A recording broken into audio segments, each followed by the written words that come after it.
बच्चों, कैसे हैं आप सब लोग? सारे बच्चे आ गए? देखकर लग रहा है कि सभी बच्चे कार्यक्रम को देखने के लिए काफी उत्साहित हैं। तो चलिए शुरू करते हैं अपना कार्यक्रम।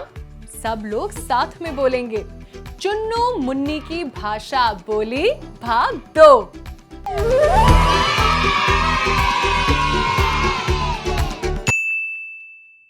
तो बच्चों, आप तो जानते ही हैं कि सबसे पहले हम सुनते हैं एक कहानी, और कहानी सुनने से पहले हम क्या करते हैं? बिल्कुल सही, देखते हैं कहानी से संबंधित एक चित्र और जानने की कोशिश करते हैं कि आखिर कहानी में है क्या। तो चलो देखें चित्र। तो बच्चों, इस चित्र को देखिए, इसमें क्या-क्या दिख रहा है? मुझे यहाँ एक कंकाल यानी हड्डियां दिखाई दे रही हैं। क्या ये भूत हो सकता है? या अपने हाथों को फैलाकर क्या करना चाह रहा होगा? और क्यों? पीछे ये क्यों छिप रहा होगा? ये कहां जा रहा होगा और क्यों? लेकिन बच्चों, सोचने वाली बात यह है कि ये डरावनी सूरत लेकर किसको डराना चाह रहा होगा और क्यों?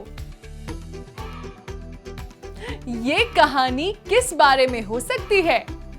चलो कहानी का नाम देखें, शायद इस बात का कोई सुराग वहां से मिल जाए। कहानी का नाम है अहो भूत है। तो इस कहानी में भूत है, तभी तो मैं कहूं कि वह कंकाल भूत जैसा लग रहा था। वो क्या करता होगा? वह कंकाल जैसा है तो जरूर खाना बनाकर खाता होगा। उसके बाल को तो बिजली के तार जुड़ने में इस्तेमाल करता होगा।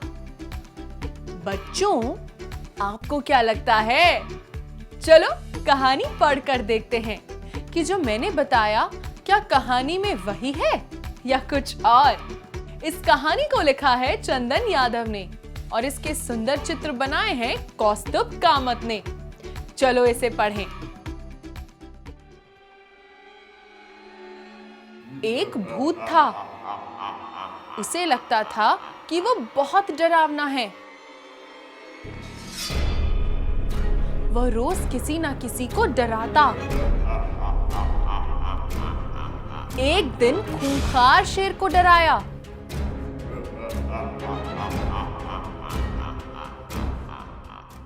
देखो बच्चों, शेर कैसे डरा हुआ है। एक दिन बहुत बड़े हाथी को।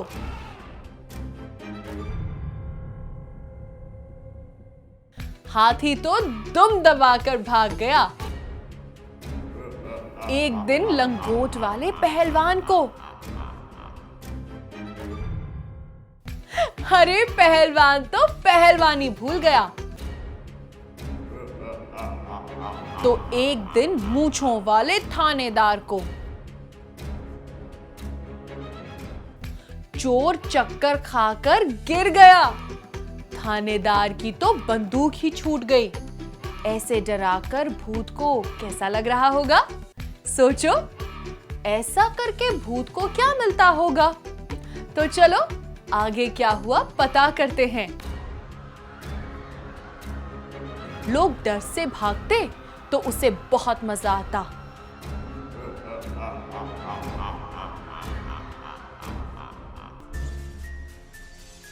किसी को डराए बिना उसे नींद नहीं आती।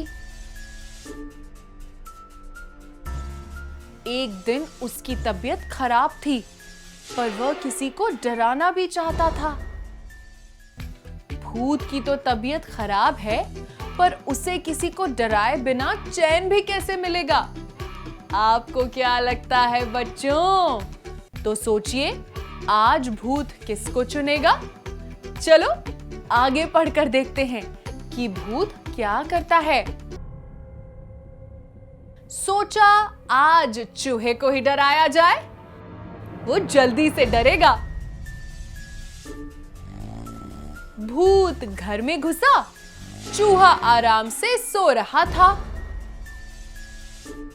धम धम की आवाज से चूहे की नींद खुल गई। बड़े बड़े पहलवान नहीं टिक पाए। सोचो बेचारे चूहे का क्या होगा। चलो देखते हैं। चूहा डर से कांपने लगा। कांपते हुए बोला, कौन है वहां? भूत ने डरावनी आवाज में कहा, मैं भूत हूं।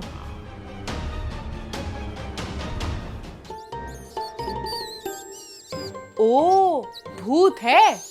मैंने सोचा बिल्ली आई है। चूहा चादर ओढ़ फिर से सो गया। ओह, बेचारा भूत। मुझे लगता है कि भूत के साथ ऐसा पहली बार हुआ है। तभी तो देखो, उसका रंग ही उड़ गया है। वो कितना उदास हो गया है। मुझे तो ये कहानी बहुत अच्छी लगी। मुझे यकीन है कि आपको भी अच्छी लगी होगी। हमेशा की तरह आज भी कहानी को सुनकर मेरे मन में कुछ सवाल उठ रहे हैं, जिस पर हम चर्चा करेंगे इस छोटे से ब्रेक के बाद।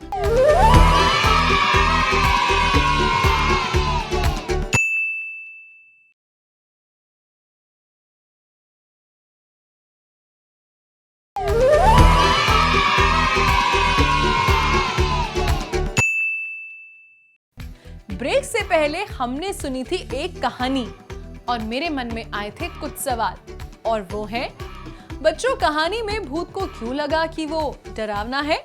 सोचकर बताओ। मुझे तो लगता है कि भूत को ऐसा इसलिए लगता होगा क्योंकि उसकी हड्डियां नजर आती हैं। उसके 9 बाल हैं और वो भी ऐसे खड़े हैं जैसे बिजली का झटका लगा हो। अब दूसरा सवाल है कि लोगों को डराने में भूत को इतना मजा क्यों आता होगा? सोचिए और बताइए। मुझे लगता है इसका जवाब ये हो सकता है कि उसके डराने से लोग जिस तरीके से भागते हैं उसको देखकर भूत को काफी मजा आता होगा, या लोग उससे डर रहे थे इसलिए भूत को मजा आता होगा। आपको क्या लगता है? जब चूहा भूत के डराने के बावजूद भी नहीं डरा, तब भूत को क्या महसूस हुआ होगा? भूत अपने दोस्त को उसके साथ आज हुआ किस्सा कैसे सुना रहा होगा? और बच्चों सोचो, अगर आप भूत की जगह होते तो चूहे को कैसे डराते? अच्छा बच्चों, इस कहानी में भूत सबको डराने की कोशिश करता है। क्या आपने भी कभी किसी को डराया है और क्यों? और हाँ, एक बात और, आपको किस चीज से डर लगता है और क्यों? मेरे साथ ये हुआ था। एक रात बिजली चली गई थी, घर में अंधेरा हो गया था। मैं टॉर्च लेने के लिए धीरे धीरे जा रही थी, तभी सामने एक लंबी सी चीज जिसमें से हल्की हल्की सी रोशनी भी आ रही थी, मेरे सामने सामने खड़ी थी। मैं तो बहुत डर गई थी। डर के मारे मेरी आवाज भी नहीं निकल रही थी। तभी बिजली आ गई तो देखा, मेरे सामने मेरा भाई था। उसने अपने सिर के ऊपर एक स्टूल उठा लिया था और उसमें टॉर्च रखकर एक सफेद कपड़े से ढक लिया था। उसके बाद तो मैंने उसे पूरी रात बात नहीं की थी। आपके साथ ऐसा कुछ हुआ है? सोचिए और बताइए। बच्चों, इस कहानी में कौन कौन है? आपको जो पात्र पसंद आया उसका एक चित्र बना सकते हैं और क्यों पसंद आया उसके बारे में बता भी सकते हैं और लिख भी सकते हैं। जैसे इस कहानी में बहुत सारे पात्र थे, जैसे भूत, कुत्ता, दूध वाला, लड़का, शेर, हाथी, पहलवान, थानेदार और चूहा। मुझे तो भूत सबसे ज्यादा अच्छा लगा क्योंकि भूत सबको अलग अलग तरीके से डराता था। उससे तो बड़े बड़े खूंखार जानवर भी डर रहे थे। आप भी सोचें और सबसे ज्यादा पसंदीदा पात्र के बारे में बताएं और लिखें। अब बारी है हमारे कार्यक्रम के अगले भाग की। याद है, कहानी की शुरुआत में एक वाक्य आया था कि एक दिन खूंखार शेर को डराया। तो आज का हमारा शब्द है खूंखार। तो बच्चों बताओ, क्या आप लोगों ने भी सुना है ये शब्द? इसका मतलब होता है जिसको देखने पर डर लगे या खून पीने वाला जानवर। जैसे सोचो कि आप किसी जंगल में गए और वहां आपने एक बाघ को हिरण खाते देखा, तब यहाँ बाघ जो है वो खूंखार है। जैसे खूंखार बाघ हिरण को खा रहा था। अब देखते ही देखते एक और उदाहरण लेते हैं। एक बार मैं शाम को टहलने गई। रास्ते में हमारे कॉलोनी के कुत्ते भी साथ में टहल रहे थे। तभी दूसरी कॉलोनी से एक कुत्ता आया और अपने नुकीले दांत निकालकर हमारे कॉलोनी के कुत्तों पर झपटने लगा। मैं डर गई। वो कुत्ता मुझे जैसे खूंखार लग रहा था। अब यहाँ कुत्ता जो है खूंखार जैसा लग रहा है। जैसे हमला करने के लिए कुत्ते ने अपने नुकीले दांत निकाले। ऐसा लग रहा था कि वो एक खूंखार जानवर है। क्या आपने भी कोई खूंखार जानवर देखा है? और अब हम बढ़ते हैं हमारे कार्यक्रम के अगले भाग की ओर। बच्चों, आज आपको मैं एक नए खेल के बारे में बताऊंगी। ये खेल बातचीत करते हुए नई नई बातें सीखने पर है। इस खेल का नाम है बात को आगे बढ़ाएं। इस खेल में सबसे पहले मैं आपको एक अधूरा वाक्य बोलूंगी। आपको सुनकर उस अधूरे वाक्य को अपनी बात जोड़ते हुए पूरा करना है। जैसे पहले मैं इसे करके बताती हूँ। पहला अधूरा वाक्य ध्यान से सुनो। कल बारिश में। आप जोड़ सकते हैं जैसे कल बारिश में हम नहाए थे।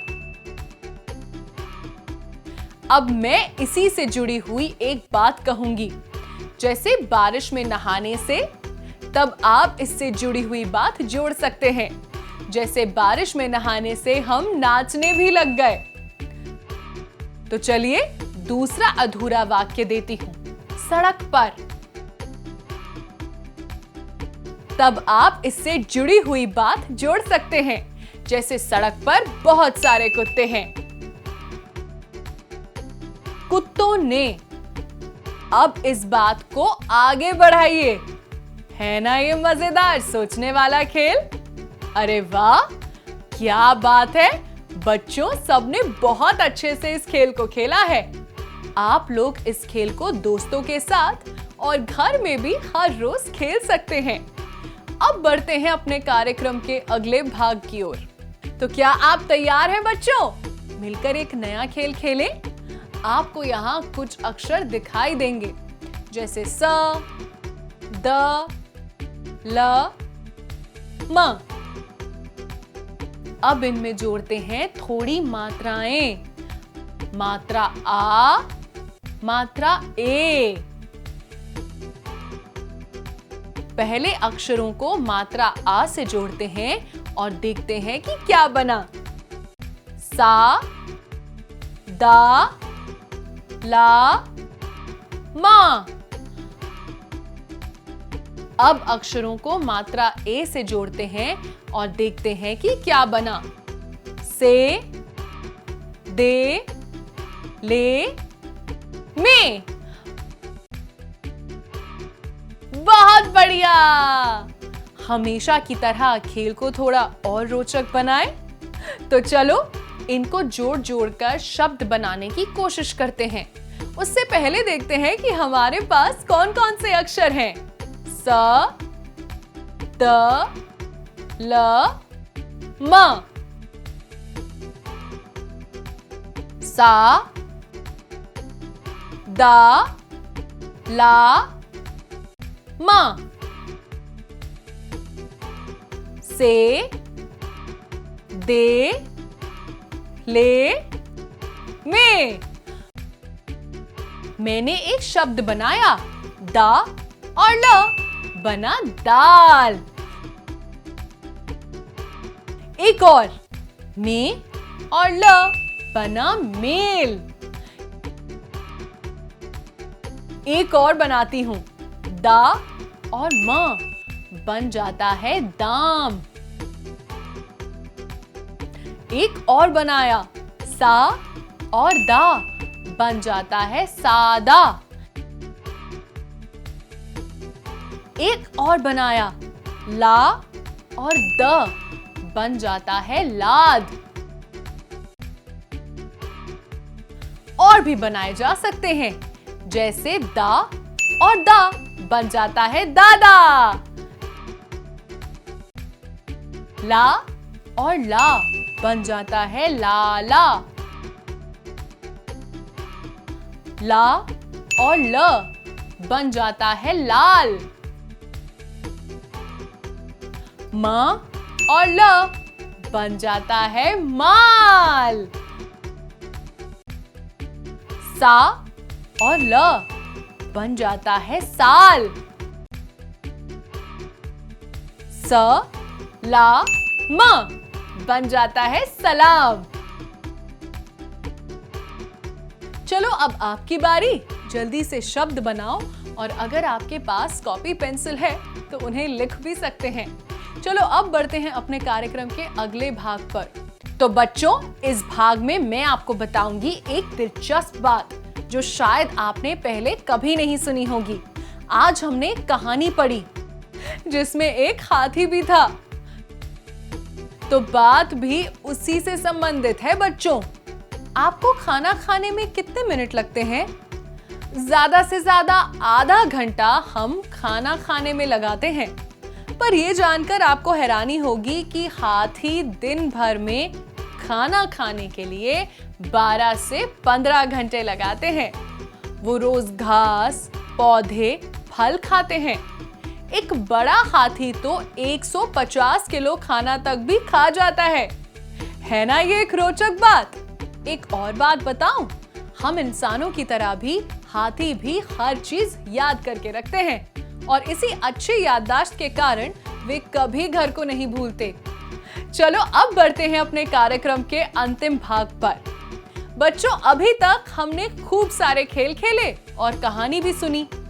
अब वक्त है कुछ अपने मन से लिखने का और कहने का। तो तैयार हो जाओ, क्योंकि अब हम इस कार्यक्रम के सबसे ज्यादा रोचक खेल में आ पहुंचे हैं। इस खेल का नाम है चित्र में क्या क्या हो रहा है। बच्चों, चित्र को ध्यान से देखो।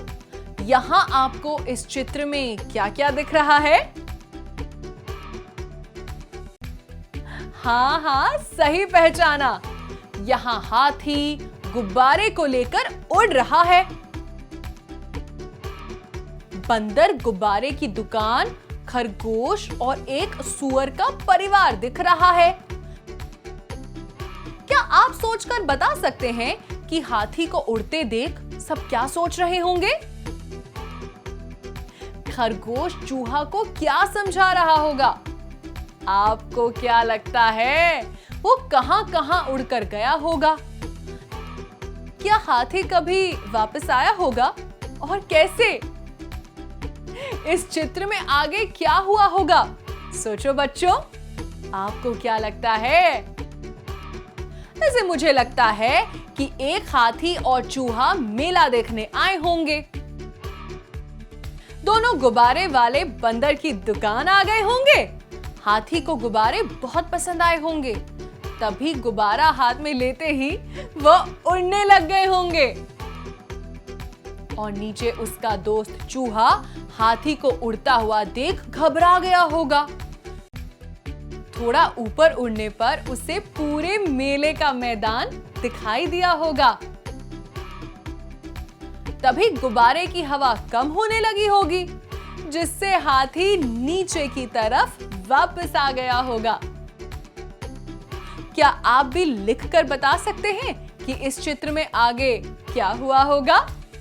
अच्छा बच्चों, जैसे हाथी को गुब्बारा पसंद था, क्या आप चित्र बनाकर दिखा सकते हैं कि आपका पसंदीदा खिलौना कौन सा है? ये भी लिखने की कोशिश करें कि आपको वो क्यों पसंद है। बच्चों, कोशिश करिए और बनाइए अपना मनपसंद खिलौने का चित्र और हाँ, उसका नाम लिखना मत भूलना। चित्र बनाकर अपने परिवार के सदस्यों और अपने शिक्षकों को भी बताना। तो बच्चों, आज के लिए बस इतना ही। मुझे यकीन है कि आज सभी को खूब आनंद आया होगा। हम फिर मिलेंगे एक और सुंदर कहानी और ऐसे ही रोचक खेलों के साथ। तो बच्चों, आप करना मेरा इंतजार, मैं आऊंगी फिर अगली बार। और तब तक के लिए आप सबको मेरा नमस्कार।